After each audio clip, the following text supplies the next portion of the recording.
Ms. Amida Zalia Alice Saba Bana, Executive Secretary of ESCAP and United Nations Under Secretary General, His Excellency Jagan Chapatian, Secretary General of the International Federation of Red Cross and Red Crescent Societies, Her Excellency Khadija Nasim, Minister of State for Environment, Climate Change and Technology, Maldives, and Chair of the 7th session of the Committee on Disaster Risk Reduction. Excellencies, distinguished delegates, ladies and gentlemen, good afternoon and a warm welcome to the second Leadership Roundtable for the Global South-South Development Expo on Resilience Building under the theme Enhancing Multi-Hazard Early Warning for Disaster and Health Resilience, which the ASEAN Center for Sustainable Development Studies and Dialogue has the honor of co-organizing with ESCAP and ASEAN Secretariats. Today, we will join a discussion between disaster risk reduction leaders from the region on how to collectively strengthen multi-hazard early warning for disaster and health resilience. Additionally, we will witness and celebrate the signing of a Memorandum of Understanding between UNESCAP and the International Federation of the Red Cross and Red Crescent Societies, a true commitment to South-South and triangular cooperation around disaster resilience building. Before we start the meeting, we'd like to remind everyone that this is a hybrid meeting, and we will have some participants who are with us in person in ESCAP Hall. To minimize the disruptions, we would like to remind you of some house rules. If you are joining virtually, please enter your name and member or organization name in a recognizable format for use in the video conference software for easy identification and attendance record. Kindly be reminded to mute your microphone unless you are speaking, and if possible, please turn on your camera when you speak. If you would like to speak, please raise your hand using a button or wave your hand in front of the camera. Please unmute yourself until you are signaled to speak. Distinguished speakers, please be reminded to keep your presentation within the time limit. The moderator will remind you if necessary. Finally, please note that this meeting will be recorded, and if you encounter any technical difficulty, please reach out to our IT contact person, Natasha, in the chat. Now I would like to invite Ms. Amida Salcia Alisabjabana, Under-Secretary General of the United Nations and Executive Secretary of ESCAP, to deliver her opening remarks. Excellency Khadija Nasim, Minister of State for Environment, Climate Change and Technology of Maldives and Chair of the 7th session on the Committee on Disaster Risk Reduction. Ambassador Chirachai Pungkrasin, Executive Director of the ASEAN Center for Sustainable Development Studies and Dialogue. Mr. Jagan Chapagain, Secretary General of the International Federation of Red Cross and Red Crescent Societies. Excellencies, distinguished participants, may I begin with what the United Nations Secretary General Antonio Guterres said recently on the devastating floods in Pakistan, and I quote here, that the Pakistani people are facing a monsoon on steroids, the relentless impact of epochal levels of rain and flooding, end quote. A few months back, unprecedented flooding events battered Bangladesh and Assam in India. Southeast Asia continues to be hit by all kinds of disasters, one after another. Quick successions of super typhoon and tropical cyclone events batter communities across Northeast Asia and the Pacific. Last week alone, the region saw a total of 44 disasters, among which there was 1 earthquake, 2 storms, 4 wind-related events, 9 landslides, and 28 floods. In addition, the COVID-19 pandemic demonstrated that countries, almost without exception, are still ill-prepared to deal with multiple overlapping crises, which often cascade with one triggering another. And last but not least, if we are unable to contain the warming of the planet to 1.5 degrees Celsius, the world will need to prepare for a new normal of disasters, which is compounded and in more frequencies. The 2022 Asia-Pacific Disaster Report for ESCAP subregions shows that under our climate change scenarios and in comparison to global averages, Asia and the Pacific will be most affected by heavy precipitation, followed by agricultural drought, hot temperatures, heat waves, and warming winds with intensifying tropical cyclones. Allow me to share 3 key recommendations from the report. The first one is that we need customized adaptation and resilience pathways with an emphasis on risk-informed development policies and investment. The adaptation gaps are critical in the vulnerable subregions, which are likely to be affected the most under 1.5 to 2 degrees warming scenario. Second point is that we need to make full use of the opportunities that technological innovations offer. Frontier technologies such as geospatial applications, augmented by digital innovations, not only reduce the cost of implementing the policy interventions, but they also have game-changing impacts on scaling up transformative adaptation. Risk analytics like impact forecasting, integrated multi-hazard risk assessment and early warning, surveillance and strategic foresight are all transformative adaptation pathways. And they also present us opportunities to support the efficient management of pandemics like COVID-19. And the third point is that we need regional cooperation with sub-regional cooperation approaches. It's time to capitalize on the untapped potential of regional and sub-regional cooperation to address the region's shared vulnerabilities and risks that are more critical at 1.5 to 2 degrees warming. In this regard, let me highlight ASEAN's agreement on disaster management and emergency responses. The first intergovernmental agreement on disaster management that is legally binding. It demonstrates the bloc's commitment to South-South cooperation, a unique model towards resilience in a riskier world. Excellencies, distinguished participants, allow me now to stress that no work on resilience building will ever be fully realized without partnership.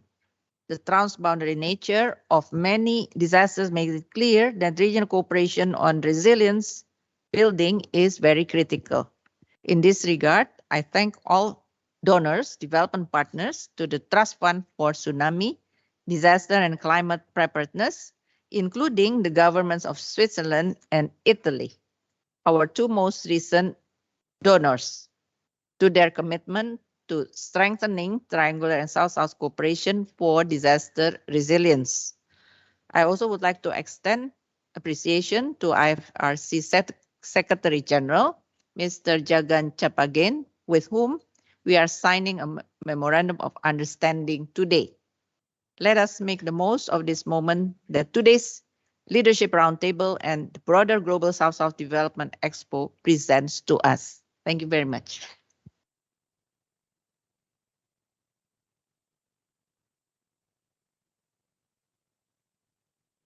I would like to thank the Undersecretary General for her opening remarks. I now would like to request the Secretariat to share with us the recorded keynote message of Her Excellency Khadija Nasim, Minister of State for Environment, Climate Change and Technology, Maldives, and Chair of the 7th session of the Committee on Disaster Risk Reduction.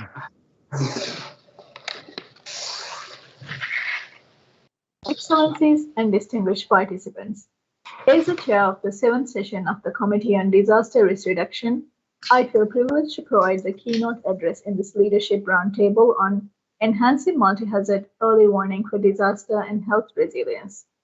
Climate change is reshaping and expanding disaster riskscapes around the world. Biological and other hazards are becoming more complex and interconnected. Excellencies, this year's monsoon season has overwhelmed Asia and the Pacific. South Asia is flooding. In the last 4 months alone, too many families across northeastern India, Bangladesh, Laos, PDR, and Sri Lanka have been affected by excessive rainfall, causing flash flooding and landslides. A third of Pakistan is underway, and devastatingly, more than 1,300 people have lost their lives. Southeast Asia and the Pacific brace for a never-ending barrage of tropical cyclones and typhoons. The violent typhoon Hinamo swept across Japan, China, South Korea, and Philippines last week, the fourth typhoon to hit these countries this season. Excellencies, this roundtable and our shared commitment to South-South cooperation for resilience building is very timely. Maldives is one of the lowest-lying countries in the world. We are experiencing increased rainfall, cyclonic winds, storm surges, saltwater intrusion, and coastal flooding on a regular basis. And yet, we're determined to prepare ourselves should another catastrophic disaster like that of the 2004 Indian Ocean tsunami meets our shores again. We thank ESCAP's Trust Fund for Tsunami, Disaster and Climate Preparedness. Maldives, along with our neighbors in the region, have been supported to build a national capacity around multi-hazard early warning systems. By pooling resources, the Trust Fund facilitates South-South cooperation, learning, and action. Maldives has most recently benefited from the Trust Fund support to hold seasonal monsoon forums and work with our national hydrological and meteorological services on impact-based forecasting. These efforts, I have no doubt, will save lives during times of disaster. Excellencies, I'm confident that with more opportunities for South-South learning and action around resilience building, the world will be better prepared to face the transboundary disasters of today and tomorrow. Thank you for your attention, and I wish you all the best for your discussions on this critical theme. I would like to thank Her Excellency Khadija Nasim, Minister of State, for her keynote statement. I would now like to invite His Excellency Jagan Chaputian, Secretary General of the International Federation of Red Cross and Red Crescent Societies, who is joining us virtually to share his remarks. Excellency, the floor is yours.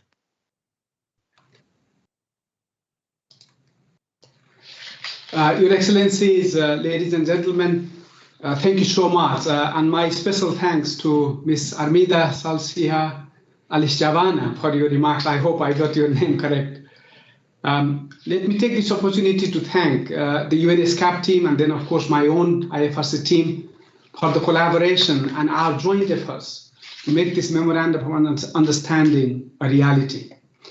The IFRC and ESCAP partnership is born from the joint recognition that we need to alleviate human suffering and find solutions to sustainable development challenges. IFRC has enjoyed permanent observer status at ESCAP for a long time. I'm proud of the IFRC and ESCAP's productive and expanding partnerships around disaster management and law, health, particularly in emergencies, climate change, and anticipatory action.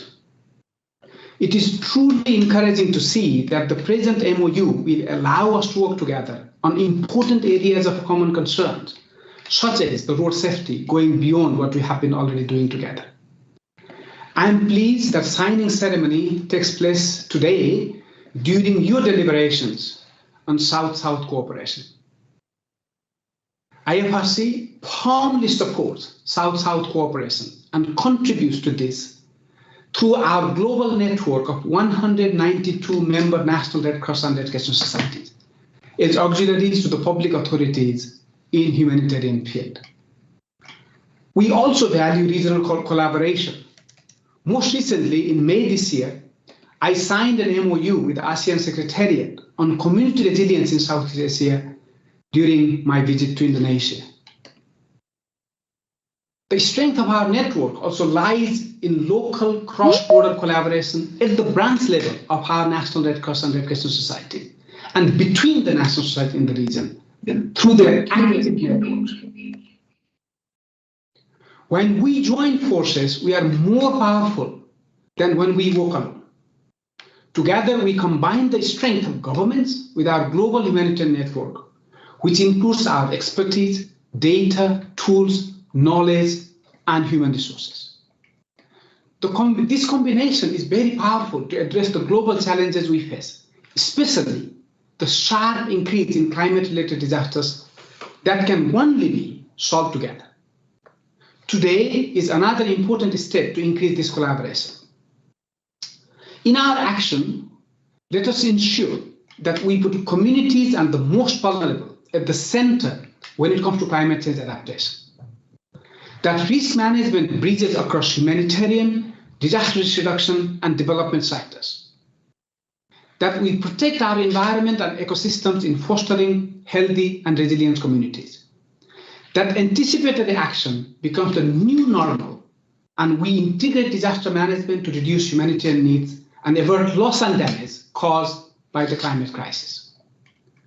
That our work contributes to building individual and communities' capacities to anticipate, prepare for, reduce the impact, cope with, and recover from crisis and future risk. On behalf of the IFRC network, we look forward to this joint partnership with ESCAP for years to come. Thank you so much. Over to you.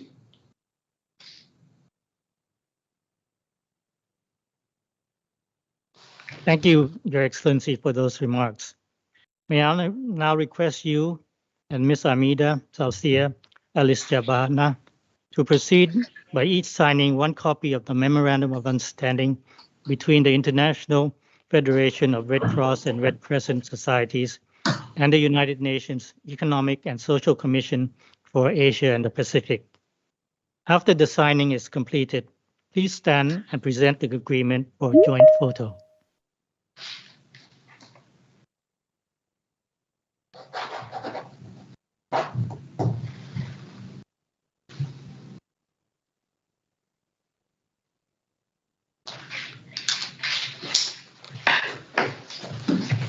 How do we do this? Like this?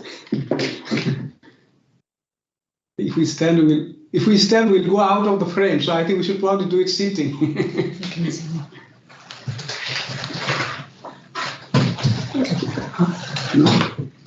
No, it doesn't come.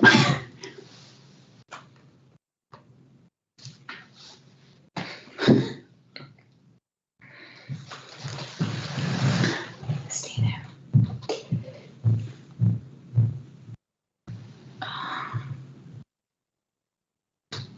Okay, I think that. Allow me to congratulate ESCAP and the IFRC for the renewed commitment to partner together. As already highlighted by Her Excellency Kajida Nasim in her keynote statement, the Trust Fund for Tsunami Disaster and Climate Preparedness is another example of successful South-South and triangular cooperation for the promotion of early warning systems. I am pleased to share a video demonstrating this work.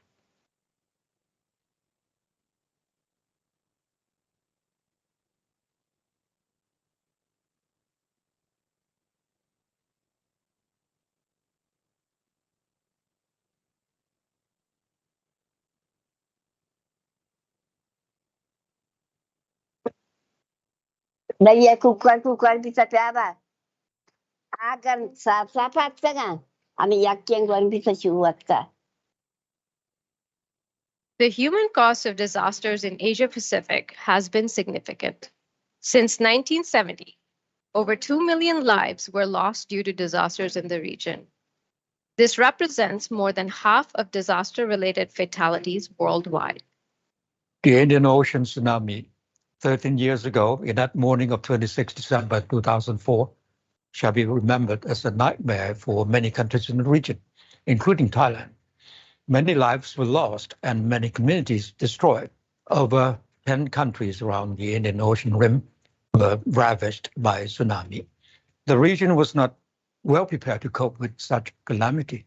Disasters are hitting the poorest the hardest, entrenching poverty and widening inequality. In response, the United Nations Economic and Social Commission for Asia and the Pacific, or ESCAP, has a broad-based program to support disaster risk reduction and resilience, a key part of which is the member-sponsored ESCAP Multi-Donor Trust Fund for Tsunami, Disaster and Climate Preparedness.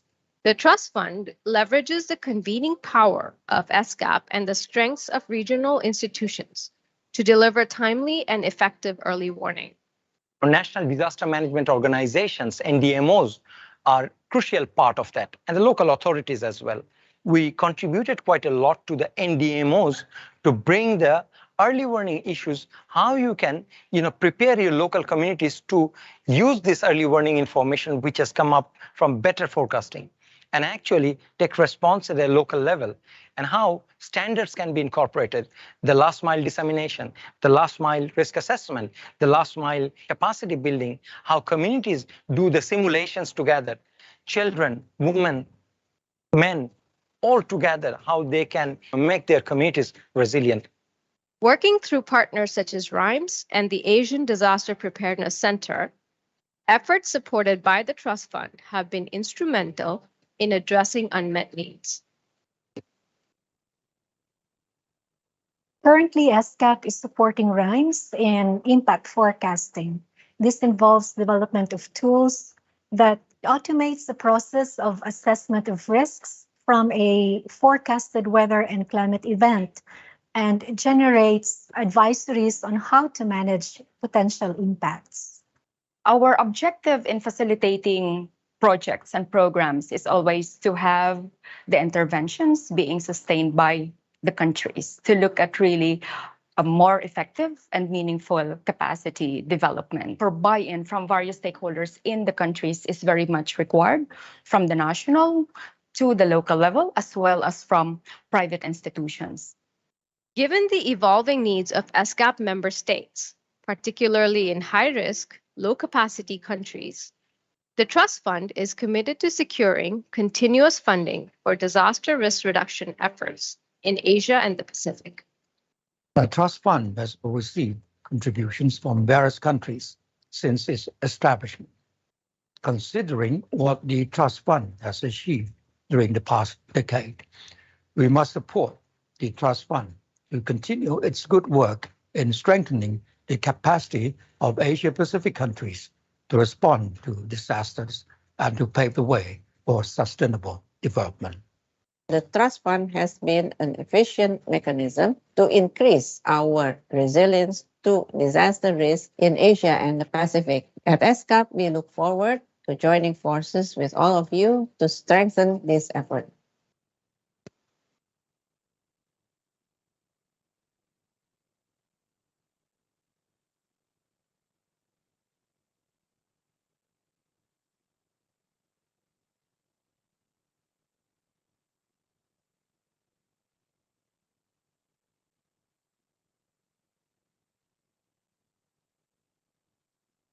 Congratulations to ESCAP and all partners involved on this great representation on cooperation around resilience building. Allow me now to introduce another video highlighting ESCAP's Risk and Resilience Portal, a wonderful tool to support resilience for the disaster, climate, health nexus, and South-South cooperation for each of the countries that are represented here today. The Risk and Resilience Portal is an initiative of the Asia-Pacific Disaster Resilience Network, bringing together risk analytics and policy analysis under one platform for disaster and climate resilience in Asia and the Pacific. The convergence of natural and biological hazards with climate change is expanding the region's riskscape. The Risk and Resilience Portal addresses this new disaster climate health nexus. The Risk and Resilience Portal answers 4 key questions. First, where are the risk hotspots of the disaster climate health nexus? To prepare for the future, the portal has for the first time ever combined current cascading risk hotspot data with climate change risk intensification, estimating a moderate and worst-case scenario. Users can customize their experience through interactive maps, tables, and charts. Second, what are the current and future economic losses? Navigate through the portal and understand the total losses faced by their country. Which hazard is causing their country the greatest losses? And lastly, how much and on which priorities does the region and its countries need to spend to adapt to the emerging riskscape? The portal provides policymakers the information needed to make strong decisions on how much to invest and in which adaptation priorities to mitigate the risks faced by their country. Whether they want to compare their country's cost and priorities to other countries in the sub-region or view their country's detailed country report, the portal provides all the data in one place. The portal goes a step further by providing users of 5 Asian and Pacific countries a comprehensive decision support system. Through this tool, policymakers can navigate through their country's disaster risk story, obtain information on subnational disaster risk hotspots, and understand how the risks faced by their country intersect with regional and district-level vulnerabilities.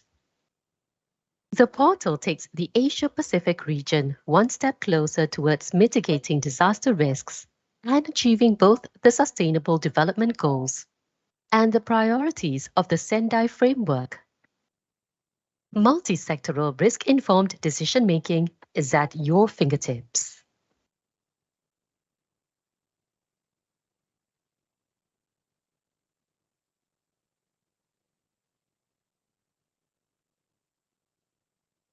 Another good example of South-South cooperation, as supported by ESCAP, is with regards to transboundary drought risk management. Please join me to watch a short video on the regional drought mechanism. Droughts affect everyone and everything.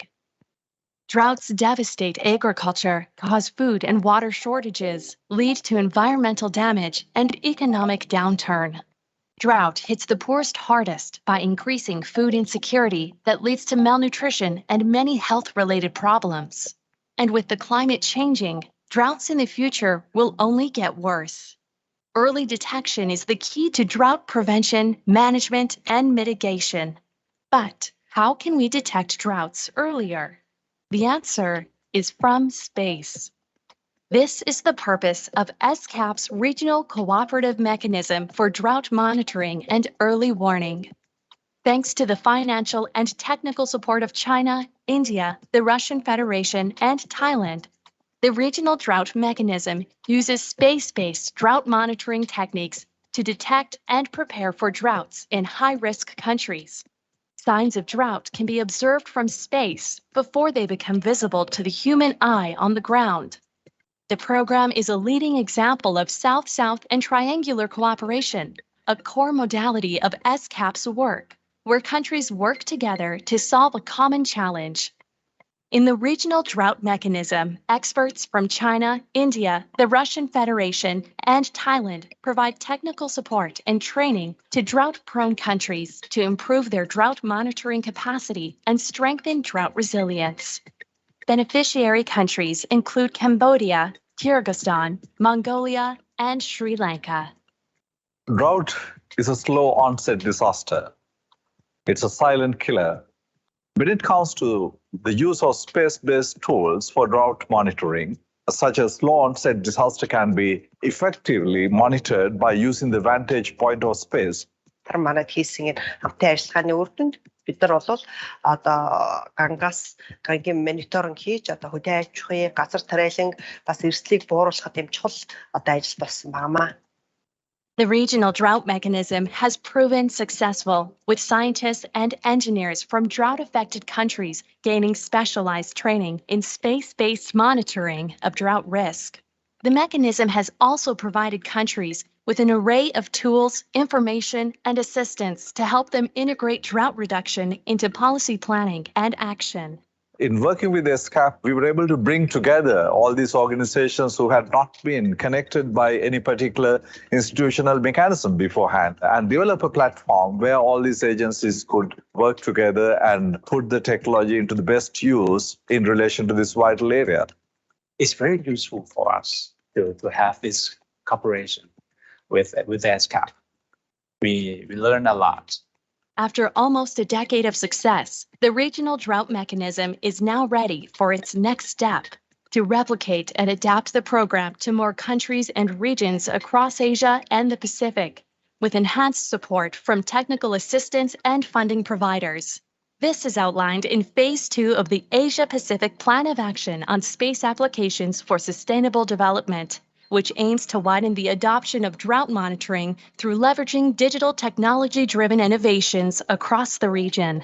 Monitoring and preparedness for drought has also been highlighted in ESCAP's publications Ready for the Dry Years and the Asia-Pacific Disaster Report 2021. If we can work together, we can have more collaboration. I think we'll be stronger and it will strengthen our future. That's what I believe.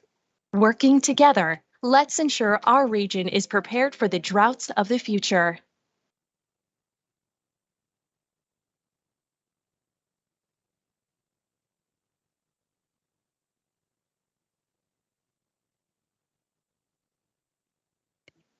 Thank you.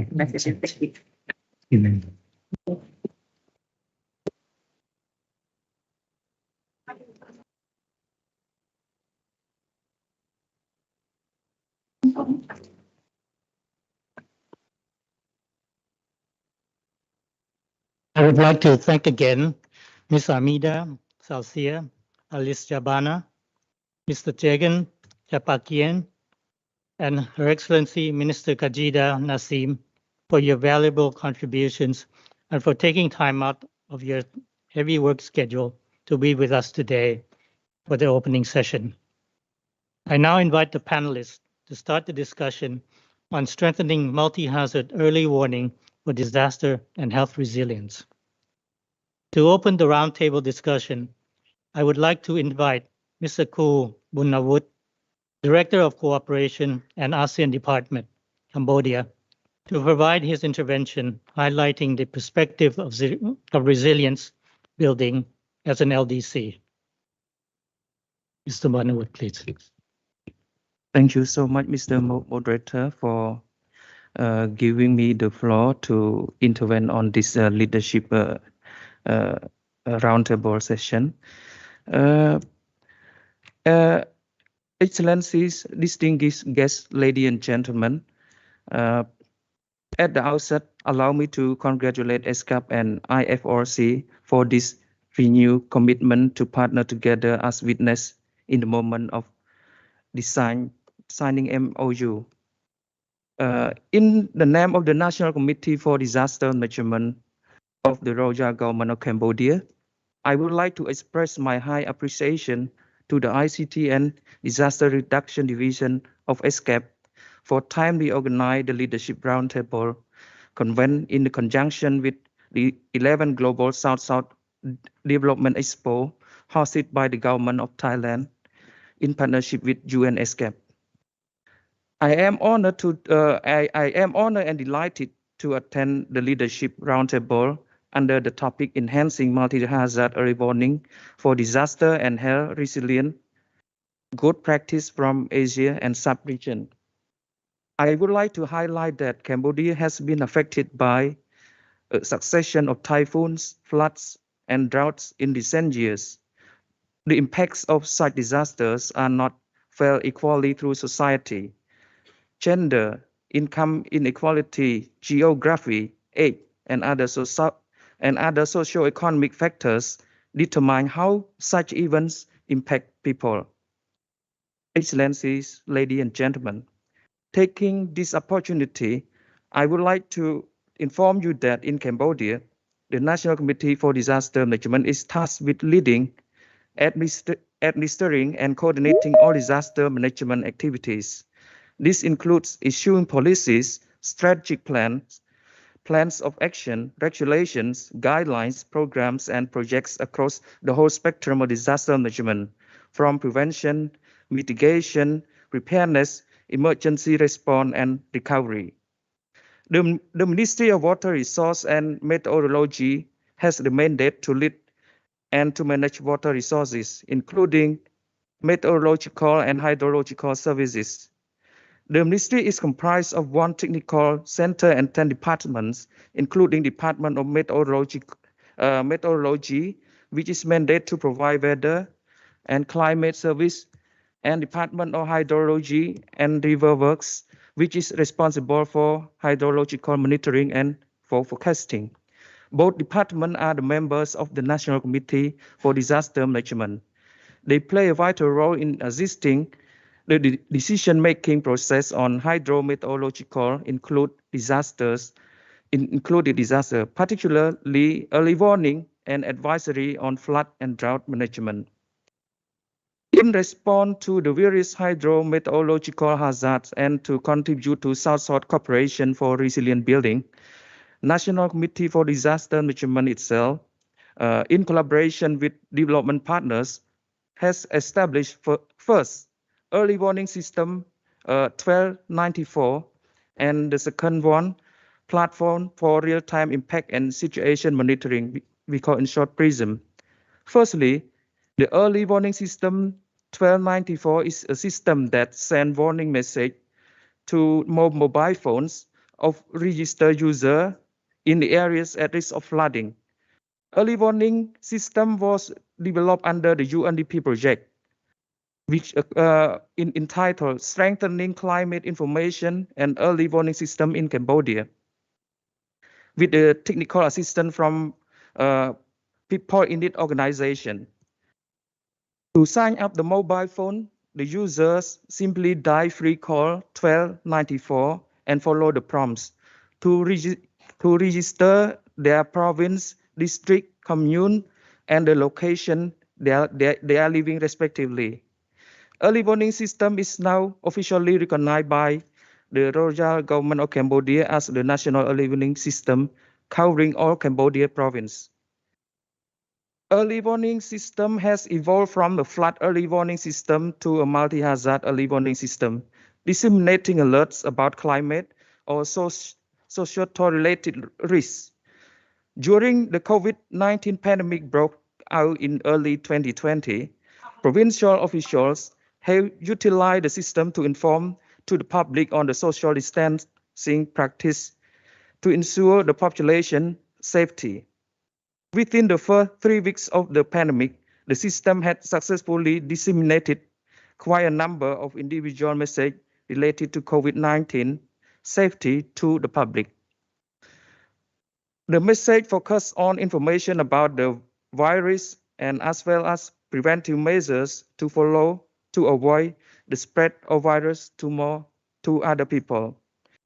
Secondly, in collaboration with the World Food Programme, the platform for real-time impact and situation monitoring application was created and is being used across the country to assist decision makers in responding to a shock in a timely manner and to improve access to early warning communication for vulnerable communities.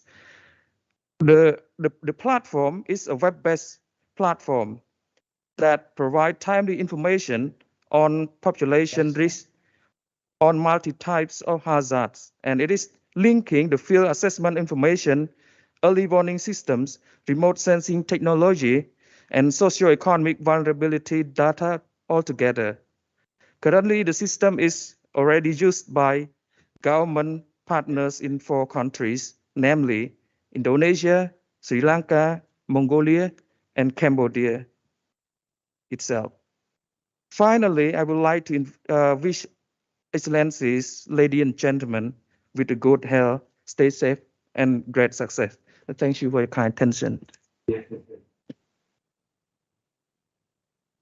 I would like to thank Mr. Ku Bunawut for sharing his insights on behalf of Cambodia. I would now like to invite Ms. Vasiti Soko, Director, National Disaster Management Office, Fiji, to provide her remarks highlighting the experience and good practices that have emerged in Pacific SIDS in sub-regional resilience building efforts.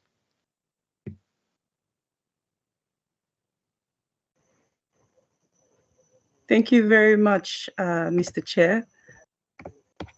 Can you hear me? Yes, please go ahead. Okay, all right. Bulavanaka and good evening, colleagues. Greetings from Fiji. I was asked to say a few words on small island development states' perspective on building health resilience through integrated early warning systems, and specifically to reflect on best practices that have emerged in the Pacific. Thank you for the opportunity to talk to you today.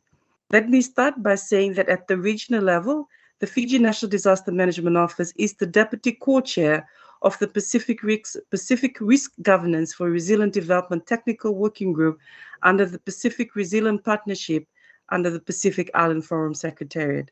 Earlier this year, we launched a report entitled Disasters and Public Health Emergencies in the Pacific. The report was developed in collaboration with IFRC. The report looked at the intersection of public health emergencies and conventional disaster risk management approaches in the Pacific. Findings showed that disaster management systems were put to test during the COVID-19 pandemic, not only respond to the virus, but also for dealing with multiple events, including weather and health-related emergencies, often at the same time. The far-reaching impacts of COVID-19 crisis underscored the criticality and urgency to review how Pacific countries manage disaster risk and demonstrate the importance of multi-hazard and multi-sector approaches. The COVID-19 response has highlighted the need for multi-hazard approaches to be entrenched in legislation and policy and in domestic preparedness and response system, including an all-of-government and all-of-society coordination mechanism. Law and regulation must also meet the best international practices set by the International Public Health Regulations, the Bangkok Principles, Sendai Framework, and of course the Paris Agreement. Existing national disaster risk management structures that countries have heavily invested in have been trialed and tested during the response to other disasters should be strengthened to cater for emerging disasters or emergencies, including pandemics. This includes early warning systems. The harmonization of these structures is necessary because introducing multiple sets of parallel structure is not only costly, but confusing and counterproductive. Allow me to share some examples in Fiji. The dual impacts of the COVID-19 and cyclone-related disasters required an integrated disaster risk management approach with close engagement between disaster management authorities, health officials, and key line ministries at the national level and subnational level, as well as regional cooperation with partners to facilitate effective responses. Fiji has a strong national and subnational level structure for disaster preparedness and emergency operation. At the National Disaster Management Office, we lead the emergency response at the national level. At the subnational level, the divisional commissioners leads the response with relevant key government agencies and partners. The disaster risk management structure allows for a scale-up cooperation and coordination with civil society that is required to enhance community-level prevention, preparedness, and response measures to manage simultaneous disaster. In the Pacific context, major cyclones, floods events are frequently followed by the outbreak of leptospirosis, typhoid, dengue, and diarrhea. In the aftermath of Tropical Cyclone Yasa, Category 5 in 2020, a subsequent sustained rain and flood, hospitals registered a rapid increase in reported cases of LTDD. Government, in its major effort to reduce the disease incidence and casualties, developed an LTDD eradication campaign in conjunction with the Ministry of Health. The health-directed response effort was delivered alongside an integrated Tropical Cyclone Yasa response, as well as the COVID-19 awareness campaign. In the Fiji context, the government takes a proactive approach in warning the public about the dangers of LTDD. We don't have to wait for an outbreak to initiate an awareness campaign. LTDD response is carried out alongside flood and cyclone response. In the Pacific, a very hazard-prone region, there is a clear recognition that disasters know no borders and therefore requires a strong regional cooperation and coordination, such as what we've seen in the context of COVID-19 and with the recent Tonga Hapaya volcano earthquake and tsunami response. I would like to share some of the inclusive approaches and best practices in multi-hazard early warning from the Pacific context, building on existing connection and networks with communities. Listening, learning, and engaging with existing networks helps to build stronger community connections, and multi-hazard early warning can benefit from this locally led information gathered and information resource efficiency. Build and unlock community knowledge. This improves community awareness, in particular members of the vulnerable and the marginalized group understanding of climate change and disaster risk using both traditional and modern scientific knowledge, facilitate community-based disaster collection and hazard monitoring, deliver effective early warning system, which will ensure that communities and individuals are better prepared come the next disaster. I would like to conclude by saying that the inaugural Pacific Ministerial Disaster Risk Reduction meeting, which will happen this week in Nandi, is a lead up to the Asia Pacific Ministerial Conference in Brisbane. In the Pacific Ministerial meeting, we will come together as a family of the Pacific nations to strengthen our regional cooperation. We will also come together to strengthen our advocacy so that we can speak with a united voice as the Blue Pacific Continent bloc about our priorities and challenges at the upcoming Brisbane conference. Also, I'd like to conclude that the multi-hazard early warning system has been identified as a key discussion point in this ministerial meeting, and to which we will look into some commitment of actions across the Pacific. With that being said, thank you very much, and looking forward to the dialogue this evening. Vinaka.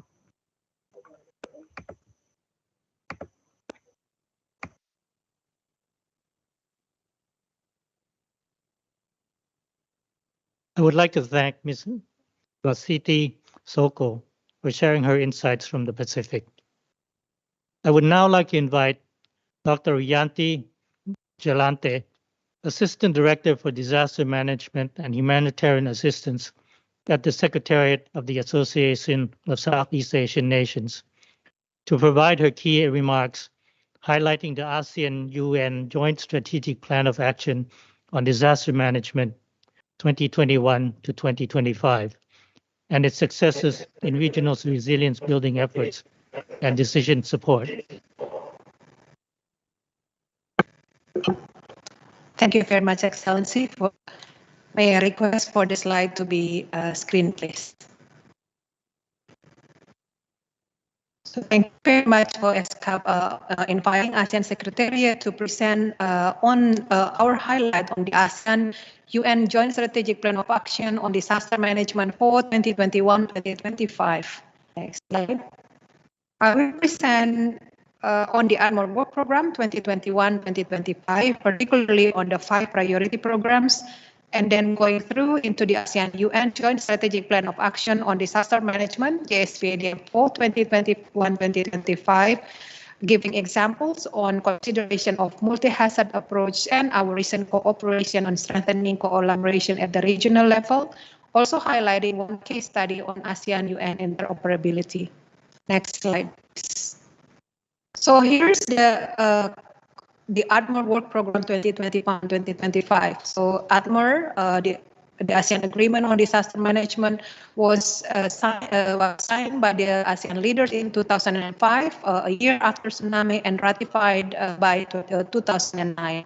It's implemented through a 5-year work program, and currently we are implementing the Ardmore Work Program 21-25 with a vision to enhance disaster resilient nation, mutually assisting each other and complementing one another, sharing a common bond to pursue safer communities and sustainable development. We do this through intersectoral cooperation, capacity building, resource mobilization, new partnership, and stronger coordination among the ASEAN member states, internally and of course externally. Next. There are 5 priority programs of the Admiral Work Program 2021-2025. As you can see here, these priority programs are aligned with the Sendai framework for these priority actions. In addition to PP5 here on global leadership. So we have PP1 or risk assessment and monitoring, by which risk assessment, multi-hazard risk assessment is a program that we have been implementing. We have PP2 on prevention and mitigation. You can see integration of disaster risk reduction and climate change is one of the sub-priority here. On PP3 and PP4, it focuses on disaster response, preparedness and response, particularly highlighting the role of ASEAN to implement the declaration on One ASEAN, One Response. We have resilient recovery, particularly in ensure preparedness for recovery for large-scale disasters, for example, to the scale of 2004 Indian Ocean tsunami. And one very important PP5 global leadership, which highlight ASEAN vision to be the global leaders in disaster management by year 2025. And the activities that we have been implementing, as was invited here, is one of our efforts to also share our efforts to be the global leaders in disaster management. Next. So this is the ASEAN UN's Joint Strategic Plan of Action on Disaster Management for 2021-2025. So this JSPADM have reached its 4th steps now.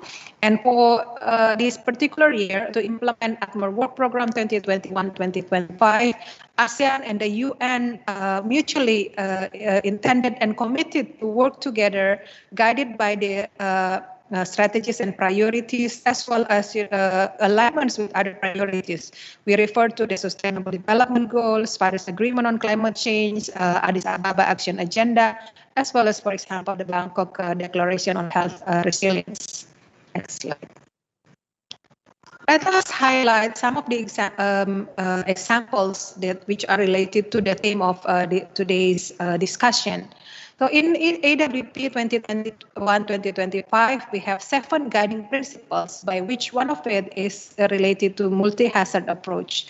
In addition, on the 7 guiding principles within the JSPADM, we further have 5 guiding principles which are very aligned with the Admiral program, listing one example here on multi-hazard prevention, mitigation, and response. So we can see very clearly how the Admiral work program is closely aligned with the joint JSPADM. Next.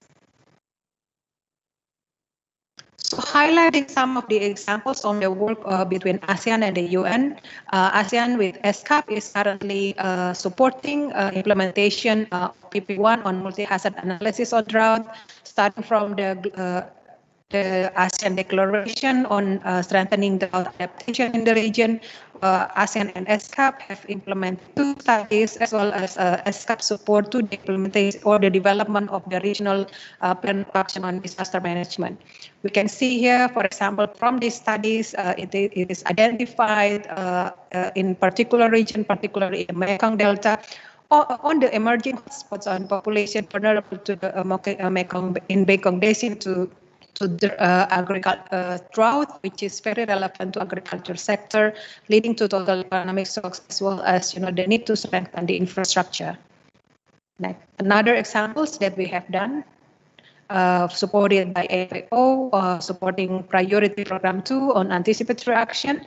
So this year we launched the ASEAN Framework on Anticipatory Action and Disaster Management, which there are 3 building blocks in implementing this framework on anticipatory action. on risk information forecasting and early warning system. So here it's very important that hazard considerations are being considered, as well as provision of risk information and forecasting. The second building block is on the planning, operation, and delivery, development of sectoral anticipatory action plans, anticipatory action protocols in contingency plans are some of the identified tasks within the second building blocks. And finally, on the pre-arranged finance, we have identified the need to have anticipatory action funds within the RM budgets, as well as strengthening disaster risk finance instruments, tooling anticipatory action, as well as identification of anticipatory action triggers and the protocols needed for that. Next slide. So finally, I would like to highlight another significant example on strengthening ASEAN-UN cooperation, particularly on strengthening ASEAN-UN interoperability, which is related to emergency preparedness and response that is closely implemented by ASEAN through AHA Center and UN OCHA. Next slide. So we have identified here on this ASEAN-UN interoperability on disaster preparedness and emergency response at the highest level between the United Nations and ASEAN. We have Ardmore, which is compatible or comparable to the GA resolution. At the UN, there is an identified emergency relief coordinator, and for the ASEAN Secretary General also has his or her position as the ASEAN Humanitarian Assistance Coordinator. At the OCHA level, we have AHA Center, which is the main engine on the implementation of the Declaration on One ASEAN One Response. Going down towards a provision of various plannings and documents here. So ASEAN has its joint disaster response plan. At the UNDAC level, ASEAN Emergency Response Assessment Team and ERAD, and at the coordination, we have Joint Coordination Committee. So we have given you 3 examples on how ASEAN and UN have worked together to strengthen and build resilience in the region. Thank you very much.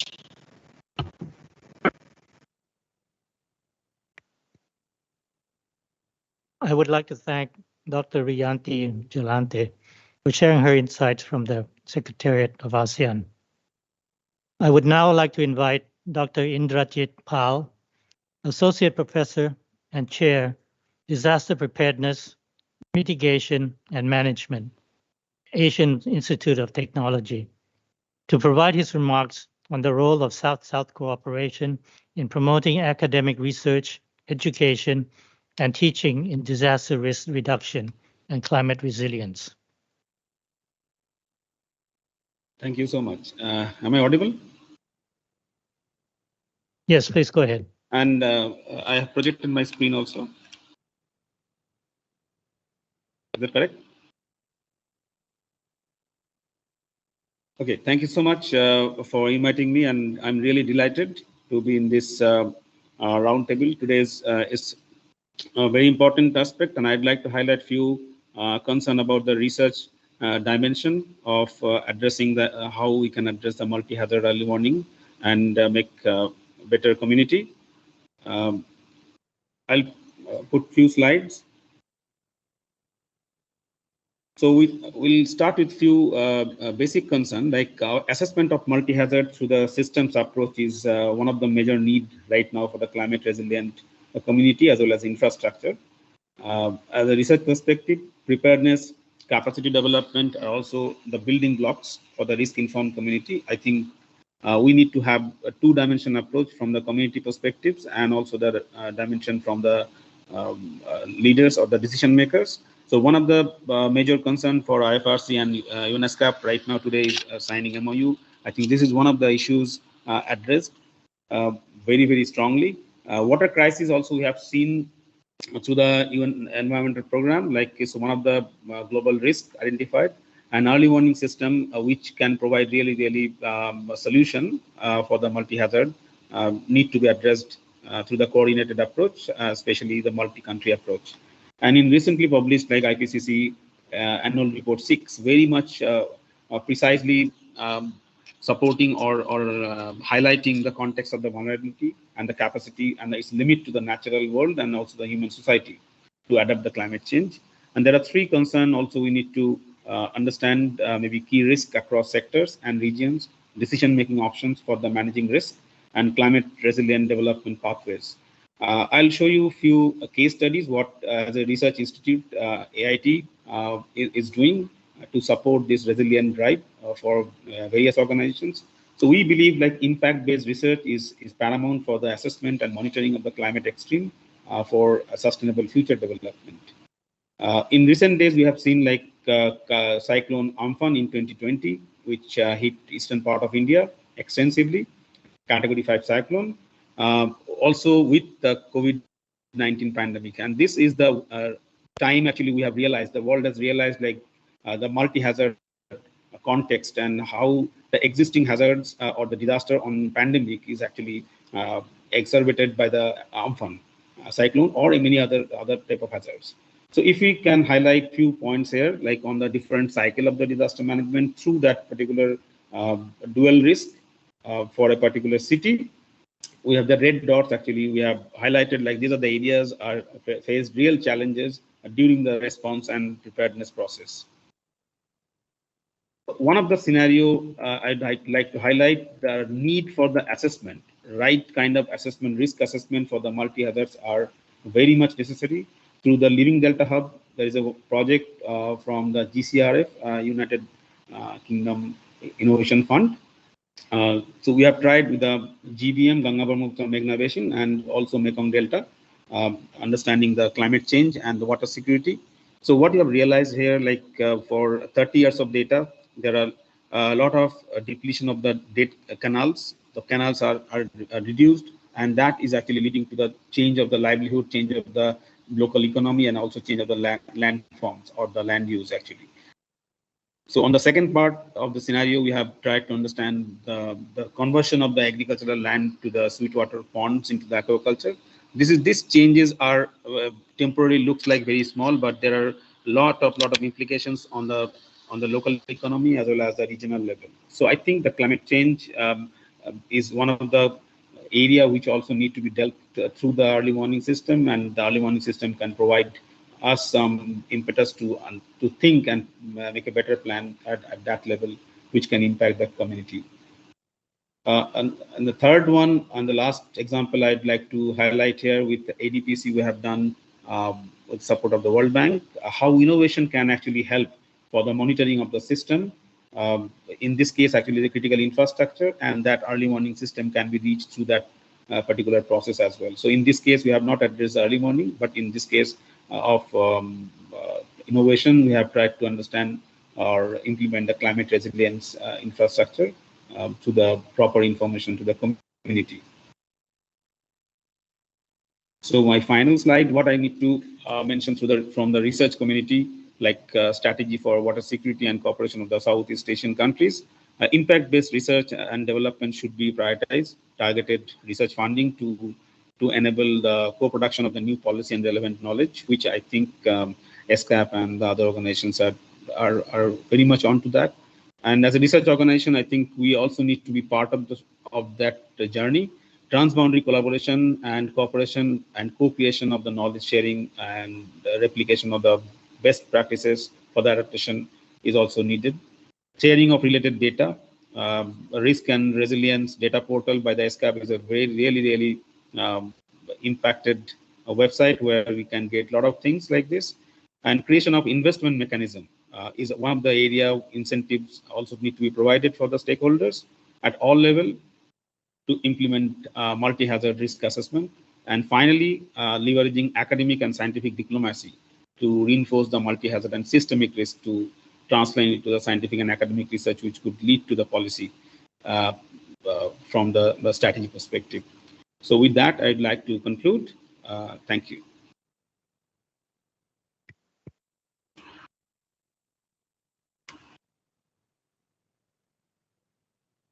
Thank you, Dr. Pal, and all distinguished panelists. We are running a bit short of time, but I would now like to open the floor for discussion and some Q&A. So please, the floor is yours.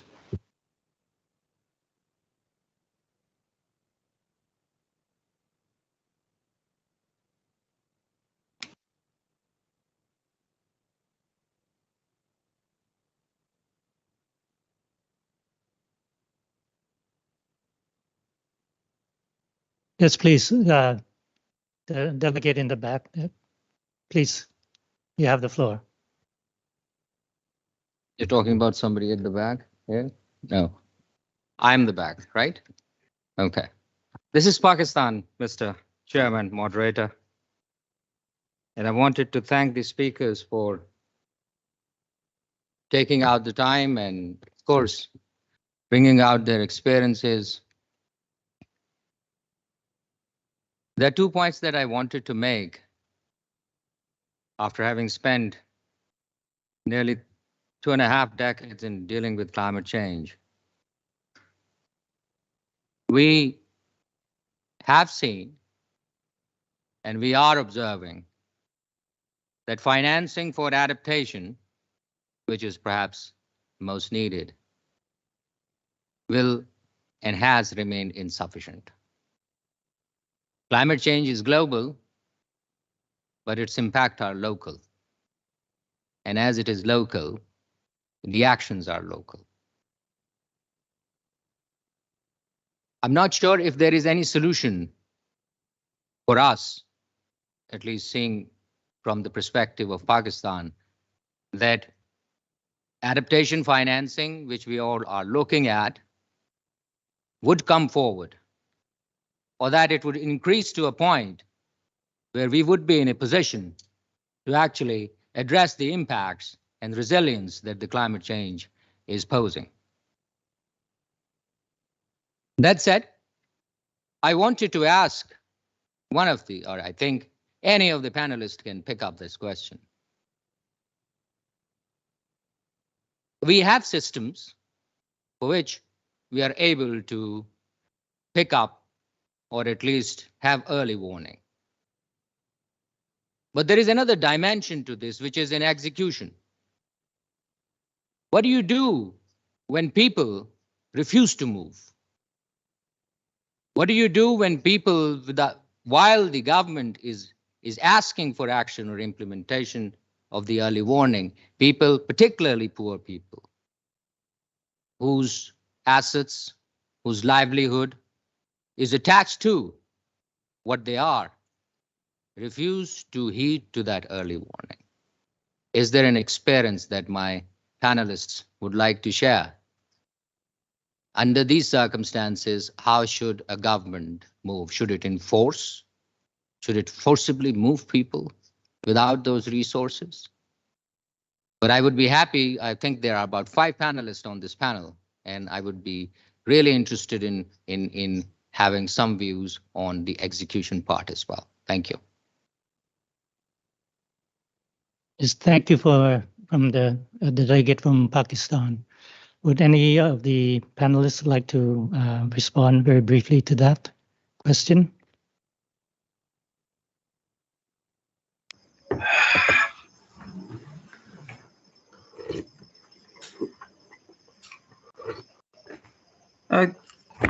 Good evening, Mr. Chair. I think I'd like to make an intervention from Fiji's side.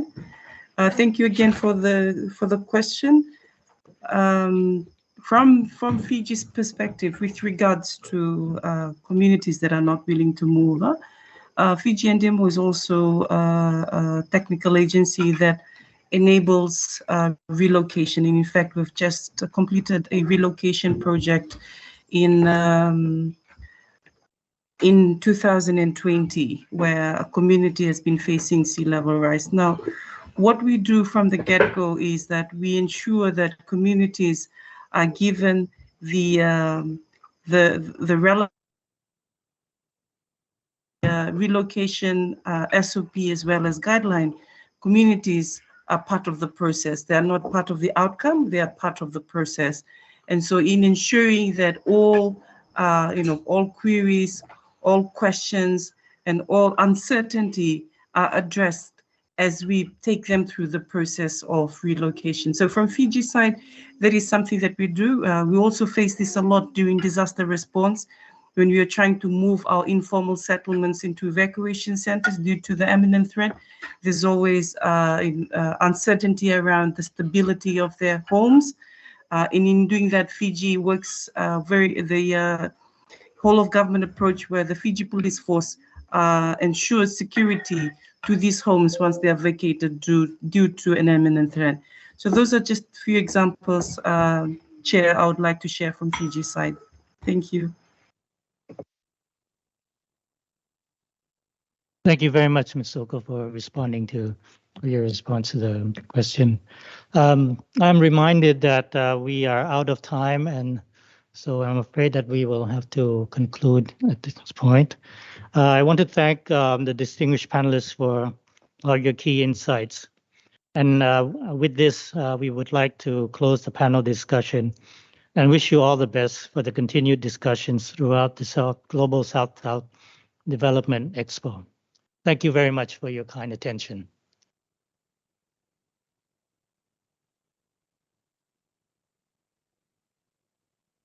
Distinguished participants, next up will be the thematic solutions and side events happening in parallel in different designated rooms. You are invited to join sessions which I'm sure will enrich your knowledge and expand your horizon. Thank you.